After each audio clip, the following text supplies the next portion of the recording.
portraying this short but really exciting relationship between Howard Hughes and Ava. Ava, what do you think about trans-world airlines? Transcontinental and Western just doesn't fit anymore. Now that we're going international, we need a name that reflects that. Transworld is good. Kind of peppy. TWA, right? Keep the same initials, that way you don't need to repaint any of the planes. That's you. Always pinching pennies. There's no doubt that there are some wonderful actors alongside Leo in the picture. John Reilly playing Noah Dietrich, who was the head of his business in a way, and sort of almost like a father figure to him. Look, Brewster's CAB bill just isn't going away. That bill passes, and you bought all these goddamn planes for nothing. We're fighting the CAB. Yeah, well, meanwhile, how do you suggest we keep TWA flying? Now, look, Howard, you gotta make a choice. You want to be bankrupted by the big plane or by the big airline?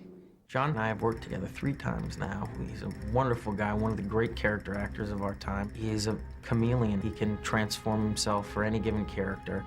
And I think that's why Scorsese loves to work with him so much. Alan Alda playing Senator Brewster. Alan Alda's a favorite of mine over the years, and what I was interested in Alda's ability to spin things in a way. To spin it and make it seem like everything's fine. It's the all-American way. It's time for you to introduce the community airline bill on the floor of the Senate.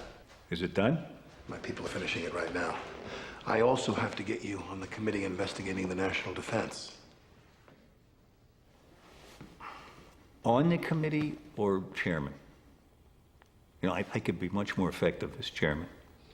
Chairman, that is interesting. I think both Alec and Alan did unbelievable jobs in this movie. Now, Mr. Hughes escorts the lovely starlet Jean Harlow tonight. Gwen Stefani was genius for Marty to come up with that idea, and that was his idea. You know, let's have Gwen Stefani as Jean Harlow. You know, she pulled it off superbly. Marty was looking for somebody who had that quintessential 20s platinum blonde look that Jean Harlow really created from the film Hell's Angels. And he was driving down Sunset, I believe, as the story goes, saw Gwen Stefani up on a billboard, and said, "Who the hell is that? That looks exactly like Jean Harlow." You could imagine how excited I was. I mean, obviously an idol of mine, you know, she was the original blonde bombshell. She really did her research for the role, and I can't think of anyone that could better portray Jean Harlow than her. I would like to use this occasion to publicly thank Mr. Hughes for the opportunity he gave me. Everyone we went out to for casting in all the characters were our first choice. And it comes back to, do you want to be in a Scorsese film? Most actors do for at least once in their lives. He's so gentle and so excited and passionate about making movies. I think he's the greatest living filmmaker out there, and he just creates an environment where he gets the best work from people. And I think that's why actors love him so much. What he's doing is communicating. That becomes part of his style of directing, and the performances all reflect that. You see real life happening among all those actors. Plus, he knows the camera like nobody's business.